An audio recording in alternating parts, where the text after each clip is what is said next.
Welcome to AI Innovators. We're a new startup with a big dream to demystify AI for everyone, from the curious individual to the global businesses.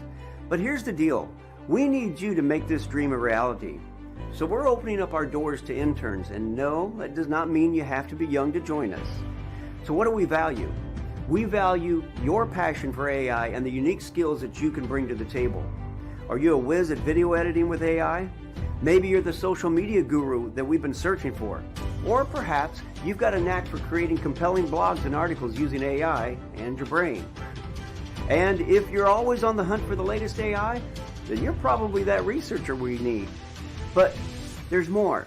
If you've got the skill to craft engaging training videos, we want to hear from you. We're also on the lookout for podcasters to create captivating shows. Do you know someone who'd be a fantastic guest for the show? Let us know. Or maybe you've got the AI expertise and some humor to help co-host with us. We're all ears right now, so bring us your suggestions and leave them down below in the comments. Join us at this pivotal starting point, because together we'll not only shape the future of AI for hundreds of thousands of people, but we'll also build a community where every voice matters, because we want to hear your opinion on AI. So what do you say? Ready to innovate, collaborate, and leave a mark? Click the link below and contact us, and let's get this AI movement rolling with AI Innovators. There's great power in community, so if you know someone who'd like to be a part of what we're doing, well, share the love, share the link. All right, now enjoy the AI Innovator Show. All right, welcome to the show. I've got Ronnie Bincer with me today, and he's a friend of mine that I've had for probably 3 or 4 years now. I've known Ronnie, and he has really, shared a lot in the area of cryptocurrency and helped a lot of people get started who know nothing. So, Ronnie, I'm going to ask you to go ahead and share a little bit about yourself and what got you to where you're at today. You bet. Thanks. I've known you probably more than 4 years. I think, time goes fast, expect. It does. It does. And we had an interesting history, but we'll move on to the cryptocurrency thing. I am a nerd. I'll say that right off the bat. That's a term of endearment nowadays. So I Right. used to be a musician. Couldn't make money at it, so I got involved in computers, selling computers. Then it turned out I liked training people how to use them better than selling them. And I had a skill for it and developed it over the years. I did some travel training for 12 years all over the world, um, most of it in the US. And we did what we called seminars. This was before webinars. So we did them. I was actually standing on a stage in a hotel, and people would come, and I would teach stuff. And I did that for 12 years, traveled around too much. I remember when someone said, "Where are you staying?" when I was landing in an airport, and I'm like, "I don't know." And they said, "But we're about to land." And I said, "It's in the overhead. I don't know." He said, how could you do that?" And I said, "Well, I get out, I look at the sheet and tell the taxi where to go, and that's all that matters." Then I realized I'm probably traveling too much. So things moved. I changed.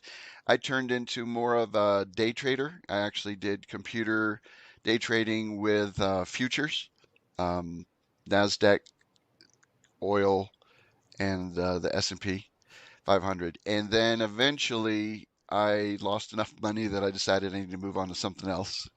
In the meantime, I was teaching others just because um, anyways, COVID happened in the middle of that. It just made day trading really, really stupid. So I just moved on. And when someone introduced me or asked me if I knew much about crypto, I kept saying, "No, I don't understand it." And I got tired of saying, "No, I don't understand it." So as a nerd I am, I learned about it and then took it from there and became now the guy that introduced me. Now he asks me questions. So, and I've trained a lot of people how to use the software tools to get involved in cryptocurrency because it's still new. It's still new enough that the interfaces are not developed to the point where it's easy. Yeah, in It's fact, getting, let me jump in for yep, just a second here, because sure. it was just in the last probably 3 weeks that, well, a little bit longer story, but probably over the last 2 to 4 months, I got my funds into a cryptocurrency platform that just was a it was a nightmare to try to get anything done with them. Yeah. And anyway, so Ronnie saved me. He got me out of that one and got me into another one that's been a delight to be a part of. So yeah, anyway, you're Yeah. you're you're good at what you do. So what I did, God's given me a skill, and that skill is taking complex things and making them in English, that's my main language, in a way that people can understand. And I've worked on that for years and years and years. So it's just natural for me. Yeah, And I've helped people that are really struggling with technology and others that know a lot about it but just want, what are the highlights? Help me get going, and boom, we're off and running. So hmm, the one thing I will try to mention right off the bat is I am not a financial advisor. Okay. That's something that you'll see. And if you watch any videos on crypto, if they're doing what they should be doing, they should be telling you right away they're not a financial advisor. Um, but I can help you learn how to make it work and learn how to make money. But I am just giving my opinion on things. I'm not giving financial advice. So just get that out of the way. I'll yeah, mention it again as we get into other stuff, but that's the key disclaimer, I guess. yeah, Otherwise, it's the wild, wild west. According to some regulators, there's a lot of stuff out there that is incredibly profitable. There's a lot of stuff that's incredibly scammy. yeah, So it's like the internet when it first started, there was a lot of crap as yeah, well as a lot of good stuff. So I will try to help people understand how to get to the good stuff and how to avoid being scammed. And one of the things someone told me at the very beginning, which I think is helpful, is just assume someone is trying to rip you off. yeah. Just That's a start that. bummer, but yeah, Yeah, just start that way because cryptocurrencies involving finances, at least the stuff we're going to be primarily talking about, and finances is an important area for people to try to steal money from you. So just yeah. start with the idea, being very skeptical about things, and do some research. At first, you don't even know how to do the research. That's what I'll try to help you with some concepts, Hmm. but just realize there's a lot of people out there trying to rip you off. Yeah. So just to let everybody know, okay, so this is a show where, we're going to talk about cryptocurrency Hmm. and get a little bit of an education for all of you out there that maybe don't know anything. But as always, if you want to learn more, go to our website, aiinnovators.ai, and there you'll find our courses. If we have some free stuff, I encourage you to go to our Facebook group. That's AI Innovators Facebook group, and check that out there because we do have some free courses there that you can just hop onto, and you do have to be a member of that private group. But aside from that, you don't have to pay anything for those videos and those courses. So, but if you want to get the more advanced stuff, we're going to have some things we'll be unrolling here in the near future on the website, aiinnovators.ai. All Now, right. So, now having said all that, let me yeah, tie something between AI and crypto.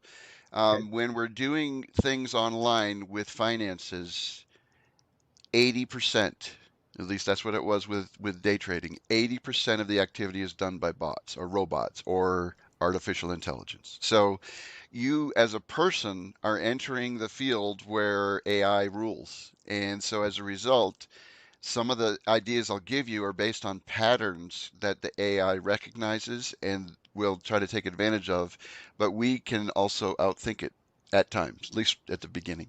yeah, At some point, who knows? But so artificial intelligence or robotic things is part of online activity. It just is. And mhm, it's no different for cryptocurrency.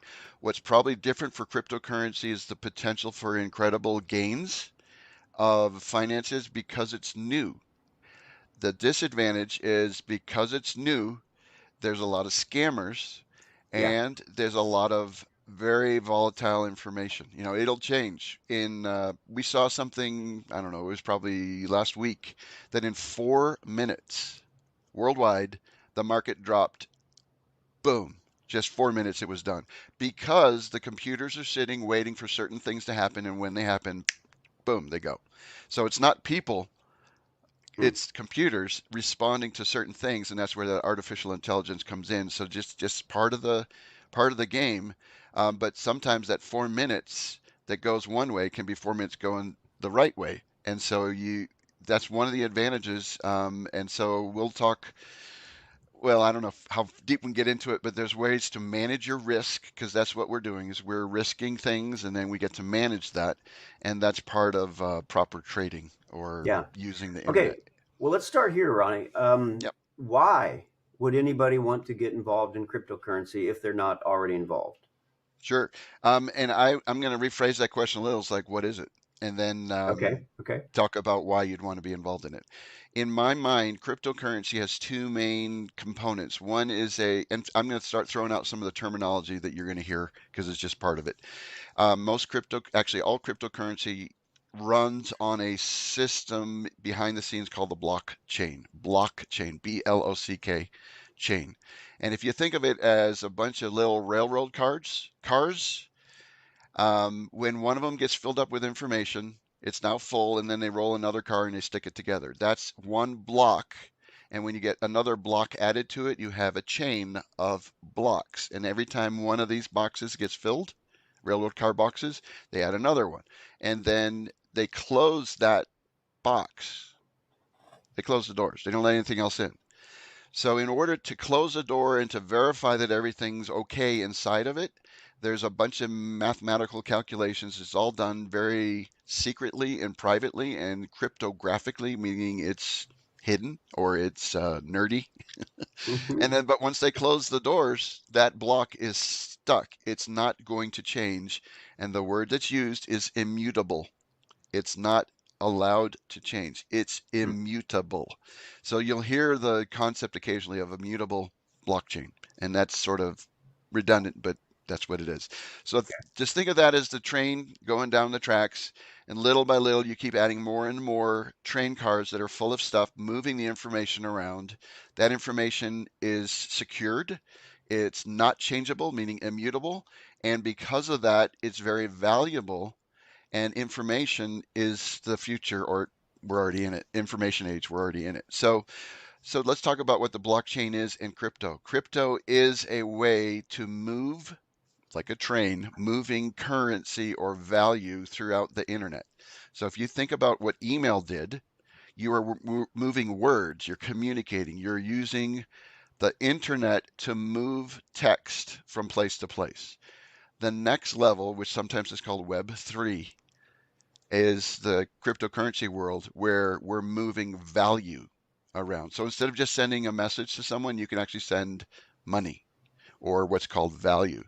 And so now we might have to talk about what is money because Right, right. Well, because yeah. that's an incredible thing when you think about it. Because we talked a little bit just before we came on here, and I know people who in the UK went to court, and the guy's argument was so good because he was being sued for not paying some bills or something. I don't remember what it was, but his argument was so good, and he represented himself.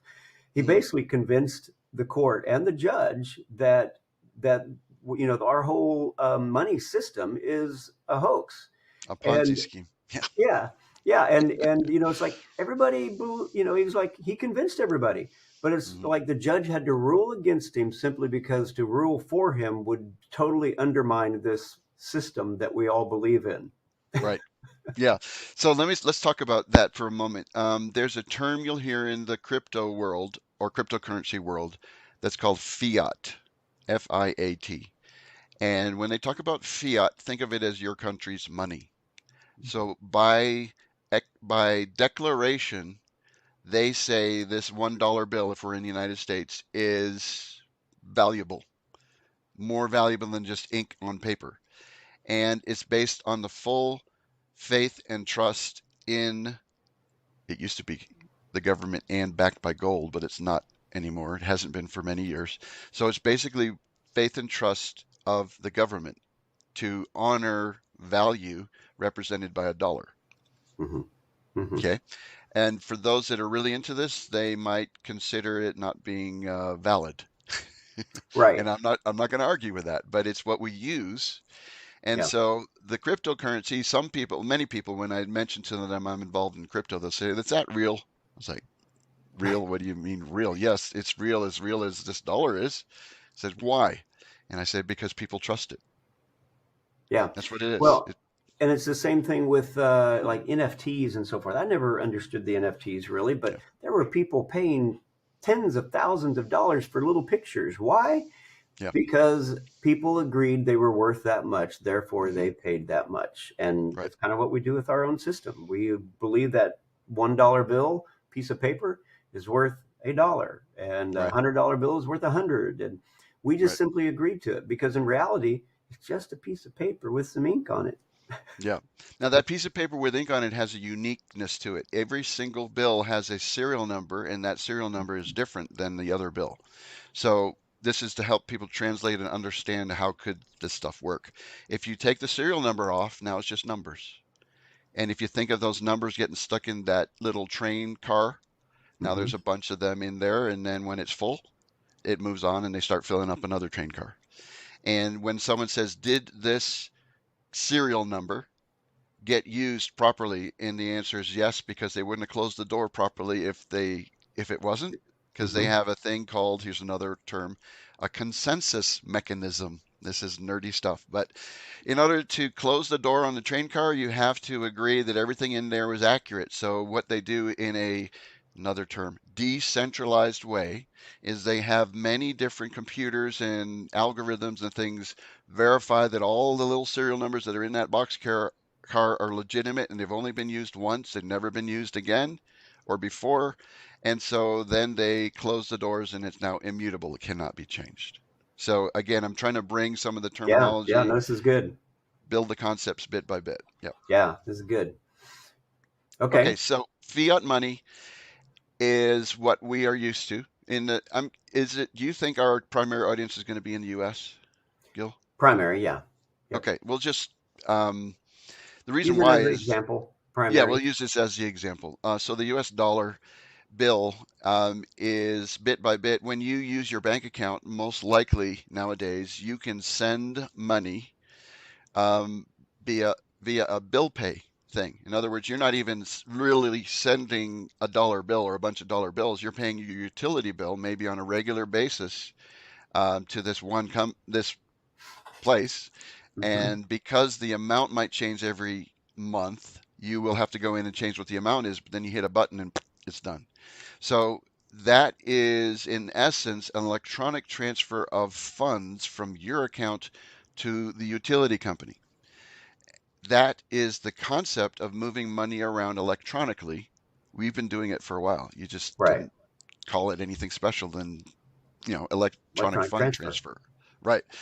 Um, Cryptocurrency, the big difference is it's not created by a government. That's a big Ah, and deal. that's why, yeah, and that's why the governments aren't as excited about it. No, governments are not happy. And this is Ronnie. Pretend I have a tin foil hat on now for just a moment.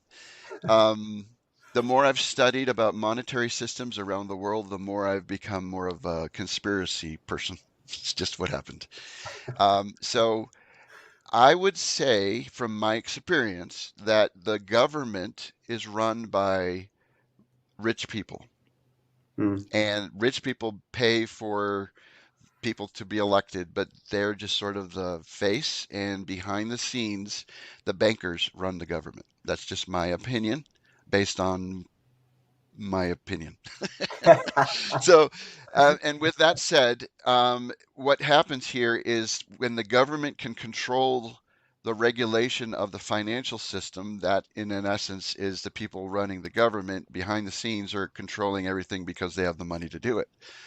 And they know that crypto is going to be taking over their world, and they're not real happy about it because they don't make as many fees or as much money moving the money around and hiding it from you, because you can now do some of it yourself with crypto. So the last fight that I know of that's coming is regulation of the crypto industry. Hmm. And that regulation is currently causing problems for the cryptocurrency world. Um, and it's mainly, at least in the United States, it's called the SEC, the Securities and Exchange Commission. Yeah. And right now, we're in 2023. It's a guy named Gary Gensler. He used to work, by the way, for Goldman Sachs, which is one of the bigger banks in the country. So you can tell me that I'm crazy, but if Goldman Sachs is the money running the government, there's a perfect example of how the SEC is causing problems for crypto. And the reason why I think is because the bankers want crypto industry to get compressed to the point where it's about to go under, and then they'll just buy it out and then tell the regulators it's okay now, we own it, so go ahead and say it's okay, and then they'll Mm. say it's okay. So that's my I'll take the tinfoil hat off now, and this is just me again. Okay, so we get a little bit better idea. Well, I mean, you might want to explain a little bit more. What is cryptocurrency then? Sure. I mean, there's this word out there, and we know it has something to do with money, Right. um, funds anyway. So tell us Right. So more. with cryptocurrency, the one name that everybody knows, it's like the big daddy in the business, is Bitcoin. Yeah. Bitcoin was the first one. It is the blue chip, if you think of stocks Yeah. wise. It's the Okay. one that everybody knows of when you mention, if you know anything about crypto at all, you'll know what Bitcoin is, sorta. And Bitcoin is a representation of up to 21 million coins that's ever be made. So it's non-inflationary, which means like in with dollars, with fiat currency, with the dollar bill, if the government decides they need more, they can just print more. And then all of a sudden, when you get more of something, it's worth less. Each individual one is worth less. And that's what, in essence, is a form of Inflation. inflation, right? Yeah. With Bitcoin, there are slated to be 21 million coins ever made, period, the end. There is no more. So as a result, as we get closer and closer to that 21 million coins made, the value of them goes up because there's less and less of them available, or there's not any more coming out, and scarcity causes an increase in value. And it's just that simple. I mean, there's a lot more to it, but that's the big daddy is Bitcoin.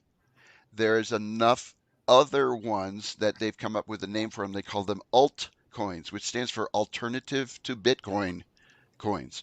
So there's Bitcoin and then there's altcoins, and primarily that's it. Now there's thousands of them, Yeah. and you don't know where to start. So I usually start with the primary ones that most people have heard of or at least know, because A, they are more likely to exist in the future, and B, because they're more likely to exist, more people put money into them, and that helps them exist. So there's all kinds of other coins. I'm not going to swear, so I'm going to call them crap coins, but you can just imagine what the real name might be. Um, for a lot of them are named after dogs, like Shiba Inu, and I'm sorry if this offends you, you can still make money off of those. They just may disappear at any time.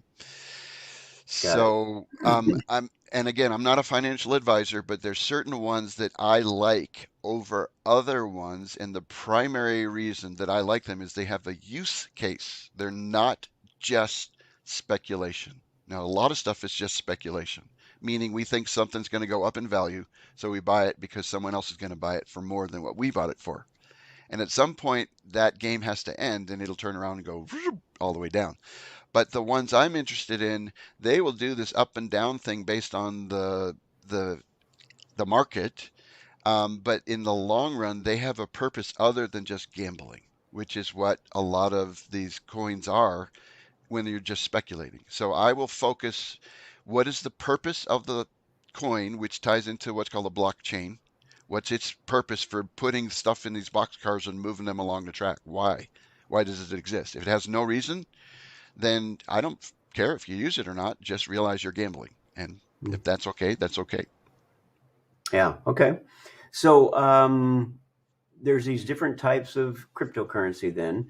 And again, at this point, we have kind of placed a value on them. Everybody feels that they have a value. But now you just mentioned that there's some coins out there that are attached to other things. So, like the dollar used to be attached to the gold. Is that what Right. you're saying? That some of these crypto coin or currencies have attachments to other things? Well, it's not so much, I don't think of it as a thing, but as a purpose. For example, I'll give you an example of one that I like. Again, I'm not a financial advisor. I'm saying this is a coin I like. It's called XRP. Mm-hmm. It's made by a company called Ripple. And does a specific thing really well. It works with banks. Okay. The people at Ripple decided, okay, this stuff is new. It's going to take over the world. At least, the nerds of the world feel that.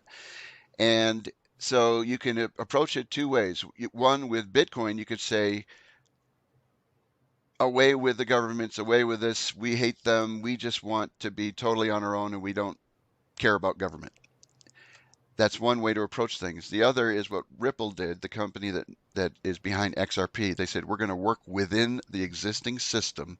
We're going to make it better and faster and cheaper, and then we'll take over because of that way. They both want to take over, right? I mean, so Bitcoin is the purists of the cryptocurrency world. I am not a purist. I am a practical person. I perceive that the banks of the world need to move money around more efficiently. These boxcars, they need to move instead of on a train, they literally go across the world in seconds. Yeah. And so as a result, I have put a lot of my efforts into researching and understanding XRP because in one easy, short version, I can tell you the difference.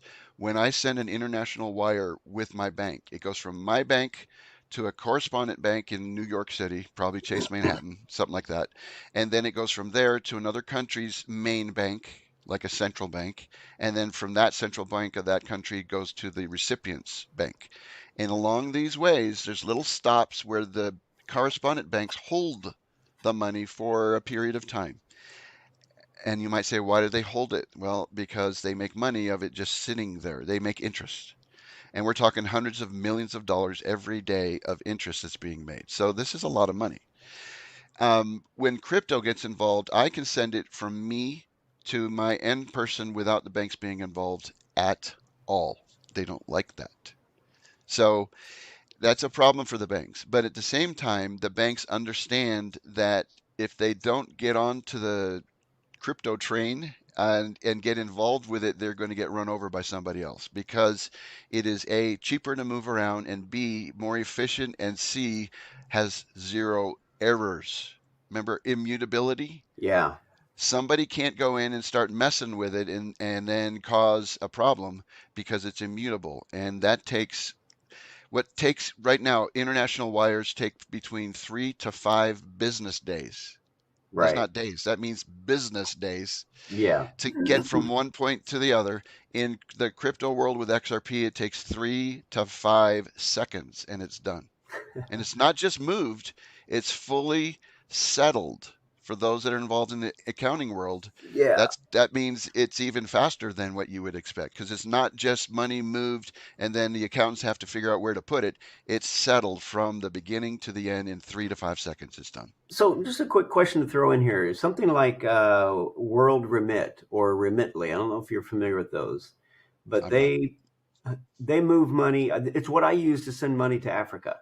And Okay. when I send that money to Africa, it's usually, I don't know, 5 to 15 minutes and it's done. They've got it. So it does Okay. still go through a couple of steps. And, those Right. companies are still taking a piece. But yeah, so I'm assuming that's all kind of a crypto thing, but it's actually coming out of my account. So it can't be crypto. Could be. Could be. Okay. Yeah, it could be crypto. In other words, it comes from your account, they credit it into this other currency. In other words, they translate it Crypto. into another crypto, and then the crypto's moved, and then they untranslate it out of the crypto into the local currency. Okay. Okay. All That's right. that's not that different than what XRP does. XRP is known to be what's called a bridge currency. So you can go from one thing to another thing, and XRP is the middleman, and that's Okay. it. All So right. I'm using XRP as an example, not that you have to get involved with it. It's simply one that is easy for people to understand. If I move money across the world and I got 5 business days versus 5 seconds, the seconds will probably win out. Secondarily, the fee involved, sorry if you're a banker listening to this, uh, but the fee involved is 0.0000, 4 zeros and then a one. So Wow. it's less than a penny by a lot. Yeah, by a lot. So in essence, it's free. Um, and that is a problem for those that are collecting money to help you move money around. And so little by little, the banks will have to acknowledge that it's less. to move stuff around. So right now it's a Yeah. $50 fee usually. It may Hmm. end up being $40 by somebody, and then eventually it'll be $30, and eventually it may end up being free. Yeah. Okay, so now a little bit better understanding of crypto. Why you and you've already explained some whys, but what are some other reasons that somebody, in your opinion, uh, Mhm. should get involved in cryptocurrency? Um, One is to understand the concepts because we have, like it or not, we have a thing coming online which is called a CBDC. Everything has got to have an acronym. So it stands for Central Bank Digital Currency. I consider this to be evil. Hmm. This cryptocurrency that I was talking about up until now has good uses. Okay. The government is going to issue central bank digital currencies, and we already have China as an example to show what we don't want to come, but is done already in China, where they're using social score Oh to yeah, decide whether you can spend your money or not. So they can say, you know what, you didn't do what we wanted you to do, so you cannot buy a plane ticket or a train ticket with your money because it's not really your money, it's the central bank's money that they can yeah. turn on and off based on specific things. Well, so then that brings up another one. I don't even remember what it's called, but the universal banking something.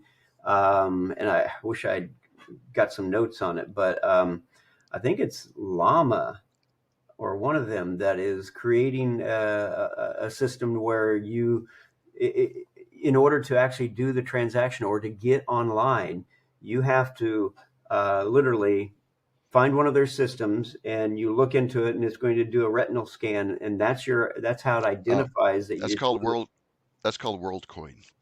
WorldCoin. There you go. That's what Yes. I was talking about. Yeah. And they're doing retinal scans, and that's Yes. okay.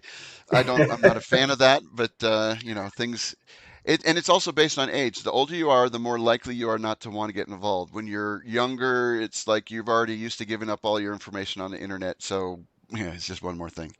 Um, Yeah. yeah, there's some interesting stuff. So your real question was, why do we get involved in cryptocurrency? Primarily, I think it's to make money right now.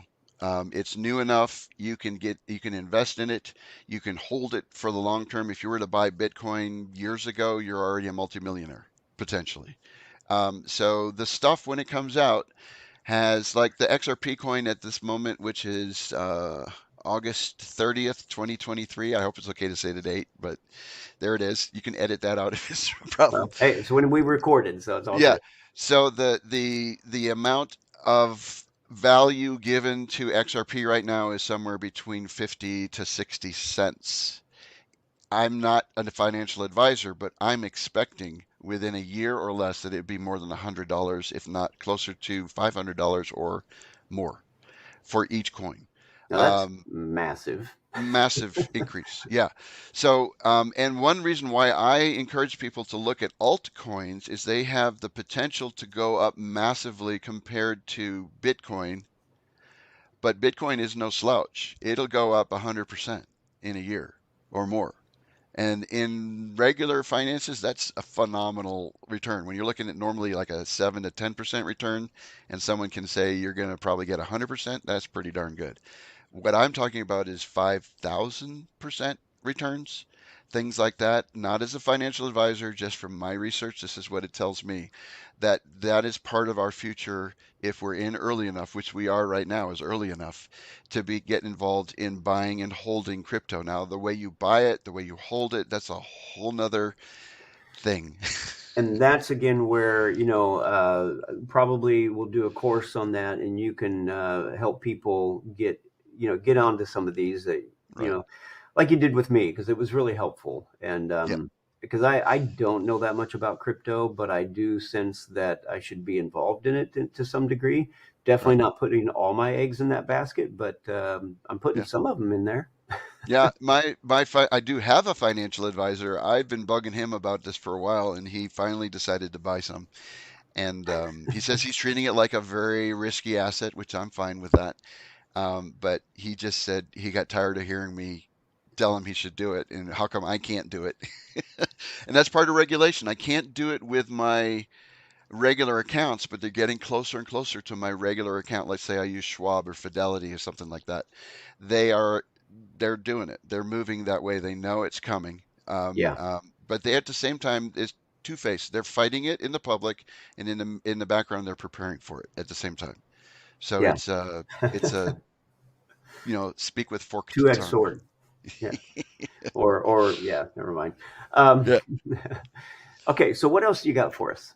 So one of the things about crypto in the online side, when you're doing day trading or you're buying and selling stocks, you'll either use it through a place like Schwab or whatever, and they normally show you charts, and you can see the motion of things. You got the same exact stuff inside crypto, but it's called exchanges. You go to an exchange, which is the online website where you exchange your fiat dollar for example, to XRP. And then when you want, and that XRP value goes up, you can take your XRP and exchange it back to fiat dollars and bring it back to your bank. But it's done online somewhere, and there are lots of exchanges. Some of them go out of business.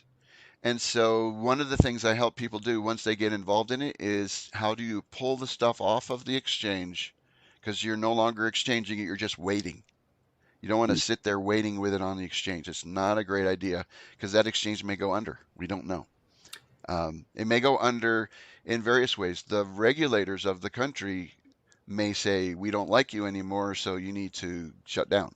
Or they discover fraudulent stuff. So remember, at the very beginning, I said everybody's trying to rip you off. I'm not saying the Well, exchanges are trying to, but it may happen. So it's a good idea to grab the stuff off of the internet and put it into, I don't have one handy here, but little, what they call hardware wallets. And that's a whole nother process that's really a challenge for people to do because it's just so nerdy. And I help people with that all the time. The key is exchanges are used for exchanging when you want to go from one currency to another, meaning your dollars to a cryptocurrency or from your cryptocurrency back to dollars.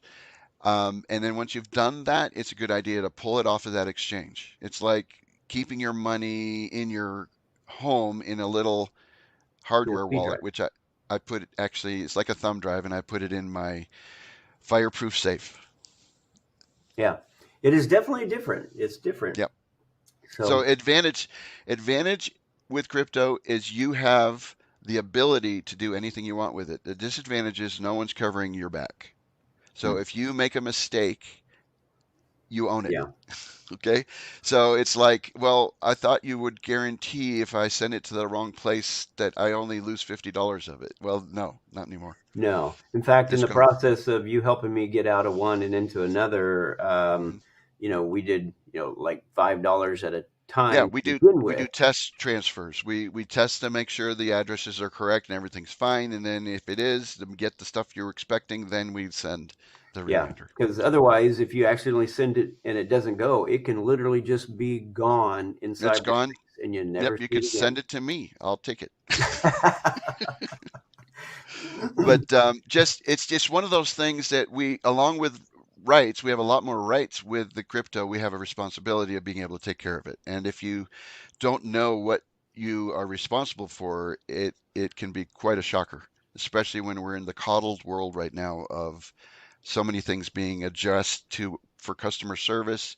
Like, for example, a credit card. Somebody steals your credit card, they can use it, but usually there's about a $50 max charge that you're going to be responsible for, and then the rest of it's kind of covered. Not so with crypto. If they steal it, it's gone. Yeah, yeah, and there have been some horror stories out there, Hmm. and there's a lot of things, the negative side of that, and you'll cover some of that with the people that want to go down those roads and explore Right. them a little bit more. Sure. And it's good to hear those stories so that people can be cautious and aware, and Hmm. hopefully not repeat some of the mistakes that others have made. Yeah. Right. Now, there's another thing, if you don't mind me mentioning, I'll try to do it fast. The market in crypto, just like the market in the stock market, goes up and down based on who knows what. It just sort of does it. There seems to have been a pretty common cycle, which is a 4-year cycle. Four Hmm. years. Okay. So we've got 4 years of, or 1 year, actually about 3 months, 3 to 6 months of really, really high valuation, and then it kind of drops. And then it kind of meanders in the lower end, and then every once in a while, some news thing, it'll flip up and then go right back down. And then as you get closer to that fourth year again, it starts to rise up, and when it gets to the craziness, then the values go way ape crazy. They just incredible, and then it drops. And so this has been going on over and over for 4 year cycles. So the majority of the time, it's not doing that great. But in the middle of that, there's a fourth year where something happens, and I could tell you lots of reasons why. But the bottom line is, every 4 years, there seems to be a spike, and then it drops. But normally, let's see, we're going to do it this way, I think. When you go up, instead of a straight line, it goes up and down and up and down. But the downs, meaning the lower parts, are actually higher as you get later in the process than when it first started. So even though it's dropping down, it's not dropping down as low. For example, Bitcoin, the last time Bitcoin hit its high mark was about $69,000. And when it's dropped down, it's now hanging around $30,000. When it first started, it was less than a penny, but now it's worth $30,000 on Yeah. the low end. Yeah. So even though it's dropped, it's now higher than it was years and years ago. So Right. so there's cycles up and down, but within that big the smaller cycle, there's a bigger cycle where it's continuing to go up. And that's why the idea of investing in it and potentially holding it long term is going to be beneficial. There's also, if you want to do what's called trading, I don't necessarily do day trading, but I will do what's called swing trading, which means longer than a day, but less than, say, a year or less than a week, potentially, or maybe more than a week. So there's cycles within the cycles. And so this is stuff that I do every day. And I try to help people get an idea of what to look at, what to pay attention to. And I am, how you do this? I've been burned with day trading. Okay. Yeah. So I've learned from that. And so what that means is, let's say I have 20,000 coins. I might trade with 5,000 of those and keep 15 alone, not trading those. They just stay there. And my 5,000 of them, I can play with it going up or down and maybe make a little bit of it. And then when there's an obvious huge crash and based on certain indicators and signals that I'm aware of, I might do up to 50%, or meaning, what did I say? Did I say 4,000 coins? 10? I forgot what number I used. Let's say I did 10. So I might use up to half. I will probably never. They call them bags. This is just the terminology. It's like a bag of coins. I have a long-term bag and I have a trading bag. The trading bag I'll play with in and out of the market, Yeah. where the long term I just hold for the long term. And Yeah. then at some point, I'm not giving away too much. There's plenty more. But at some point, for your sanity, it's a great idea when the money goes up, the value of it goes up, that you pull out your initial investment and you keep it out of the market for a while. And that way, if it moves up and down, you don't really care because you don't have any money in the game anymore. You've pulled out, you made all your money back, and there's still extra left that the Yeah. market can play with it, and you don't have to be emotionally tied to it. It's a Yeah. great, No, that's great good. idea. It's good. Well, okay. So we got maybe 5, 10 minutes. What would you like to share with everybody in terms of, if they're interested, they want more information, or maybe there's a couple other things you want to share that they should know or should have Yep. information on. And so go ahead. Sure. There's one of the ways I learned about cryptocurrency was learning how to do research, and that's hard to do when you first start. You have no idea.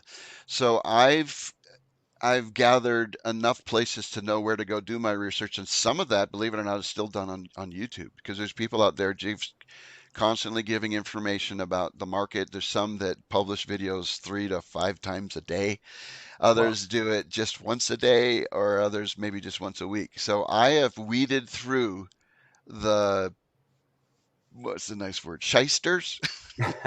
The people that just don't really know what they're talking about. And it Yeah. took me a while because if you're new, you don't know if somebody knows what they're talking about or not. So I've cut through a lot of the mess, and I can tell you the specific people that I trust that I get a lot of my research from, and then it starts me on my journey for research. So that's one is a list of who you should be paying attention to. Two, you're going to do some of this research on your own. Three, you're going to want to know where you should be keeping your crypto, and that's that stuff we talked about, the hardware wallet, where you're pulling it off of the exchange, and Yeah. how do you go about doing that. And then four, probably you're going to want to understand a little bit about charting. Just if you're, actually, you know what? It depends. If it's a buy and hold thing and just going to hold it for a long time, Hmm. ignoring it's a good thing. Just ignore it. Just so you're Right? not stressed As when long it as it's in falls. a safe place, right? Just ignore it and then look at it maybe once a year or whatever. Yeah. But if you're wanting to be more active in it, then you need to start understanding a little bit about charts and certain patterns and things like that. Because it's the AI, it's the robots that pay attention to those patterns. And when they see something happen in a certain um, pattern, certain things happen one right after the other, then they do something, they it triggers them to take a position to either buy or sell something and things like that. So to learn the game that's being played in the background is part of what I would help you do, and that has to do with charting and understanding when things you want to actually try to be a contrarian. In other words, when everything's going up and it's crazy and Bitcoin's going to go to $150,000 per coin, when that's going on, great time to pull some of your money out Yeah. because Yeah. everybody's all excited about going up. So you've got what's called liquidity in the market. You can sell it at a higher amount than you think you would be able to, and then boom, someone buys it for that. Because every time you sell something, someone has to buy it. So it's Yeah. never just automated in that sense. And so there's times when it's contrary to your emotions. And actually, it's always contrary to your emotions. So trying to help you understand that that's something to learn and go about. And I've learned from others how they compound things. And I would help you understand that too. So if you made, let's say something went up 10x or 10 times what you bought it for, if you pull out the majority of that, let's say 50% of it, so it's only gone up 5 times with what you left online, you now have more value that you can then invest in another coin that hasn't moved yet. And when Mhm. it moves up 10x, now you took your 5x that you put into that one and it multiplied by 10. So now it went up 50x. Yeah. And you're still not touching your original money. So there's techniques that I've learned and I'm implementing that if you have a coach or someone to guide you with that, it's a lot easier than if you're just trying to do it on your own. Sounds very good. And so I'll just say to everybody who's watching this, I'm guessing that by the time this is actually aired, that hopefully we'll have one or two courses already online, or maybe we'll just do a group session where you can do a small group of people. If we did Sure. a group, Ronnie, how many might you be willing to take on as a group to just go through some things with them to get them up and running? Um, if we're doing it online, I'm Yeah, assuming. Yes. Yeah. yeah, online. So the group, it could be as small as 2, 3 people, or it could be it just depends on how much individual attention everybody needs. Yeah, Um, when I did the webinars, I'm sorry, they weren't webinars, the seminars, I would do it with large groups of people. I mean, anywhere between 50 to 400. I think 400 was the largest I ever had. So we didn't talk about this, so I don't know. I don't have an answer. yeah. Well, and the thing is, because I'm thinking probably 20 people max to start with, Okay. just to get people up and running. Because again, some of them are going to need more help than others, but to give them some Right. basics to get them up and running, I think would be key. But the thing is, I'm guessing as you get more and more sophisticated in what you're sharing, that those group numbers are going to go down. It's going to be a lot more coaching and mentoring in that respect. But Well, we'll talk more about it. yeah, after you get into it, you start having different questions than when you first start. Absolutely. And because when you first start, you don't even know what questions you should be asking. So Hmm. part of what I would do is help you understand the questions to ask and also give you the answers to help Yeah. you understand why you asked the questions. Very good, very good. Well, Ronnie, thank you so much. This has been really good for me. I've sat and talked with you a little bit different times, but Yep. this has been a lot more succinct and just kind of incremental because the other times it's just been on the fly. So this has been helpful, been very good. Thank you. We've even talked on a boat, haven't we? We've talked on a sailboat. Yes, it was fun. Yes. All right, man. Well, bless you and thank you to everybody watching. And go to AIinnovators.ai to look for the courses, and we'll be up and running very shortly and potentially before this even airs. So if you're watching this right now, then go check it out because they may already be there. All right, Awesome. I look forward to helping you in any way that I can. very good. Thank you, Ronnie. Blessings. Take care. Bye. Bye-bye. Hey, just a quick reminder to everyone. Please don't forget to like, share, and subscribe. Do you have more to add to what we shared today? Drop us your thoughts and suggestions in the comments below. We genuinely value your input. So if you know of other AI innovators that should be on the show, connect us with them. Go to our website and contact us directly. Together, we can make a difference.